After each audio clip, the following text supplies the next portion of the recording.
अभिनयाचं काहीच बॅकग्राऊंड आणि प्रशिक्षण नसताना सैराट या सिनेमातून अभिनेत्री रिंकू राजगुरूने सगळ्यांचीच मनं जिंकली.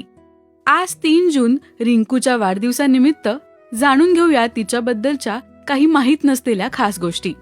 सिनेमात आर्चीला 12वीत 55% पडतात, पण खऱ्या आयुष्यात मात्र रिंकू खूप अभ्यासू आहे.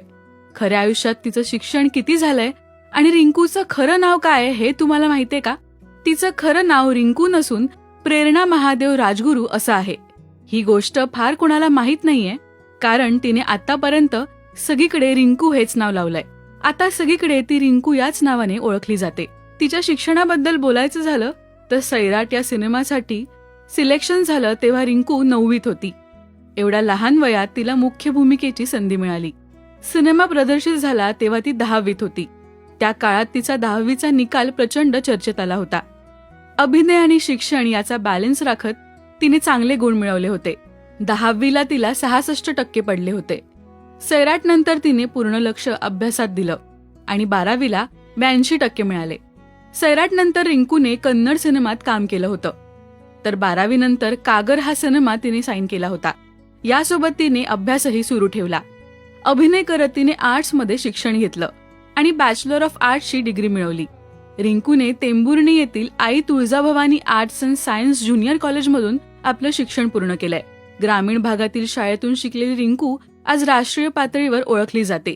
हीच तिच्या प्रवासाची खासियत आहे. सैराट हा सिनेमा प्रदर्शित झाल्यानंतर रिंकू एका रात्रीत स्टार झाली. तिच्या अभिनयाचं सर्व स्तरातून कौतुक झालं. या सिनेमासाठी तिला राष्ट्रीय पुरस्कार सुद्धा मिळाला होता. त्यानंतर तिने मराठी बरोबरच हिंदी सिनेमातही काम केलं. कागर, झुंड यासारख्या सिनेमात तिने काम केलं.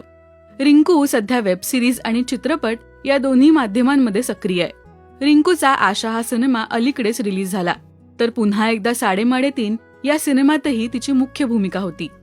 या सिनेमात तर ज्येष्ठ अभिनेते अशोक सराफ, भरत जाधव आणि मकरंद अनासपुरे या मोठ्या कलाकारांसोबत तिने स्क्रीन शेअर केली होती.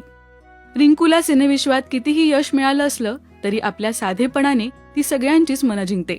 तुम्हाला रिंकूचा अभिनय आवडतो का आणि तिची आजवरची कोणती भूमिका तुमची फेवरेट आहे हे आम्हाला कमेंट्समधून नक्की सांगा. मराठी सिनेविश्वातील बातम्या, अपडेट्स आणि गॉसिपसाठी सबस्क्राईब करा राजश्री मराठी.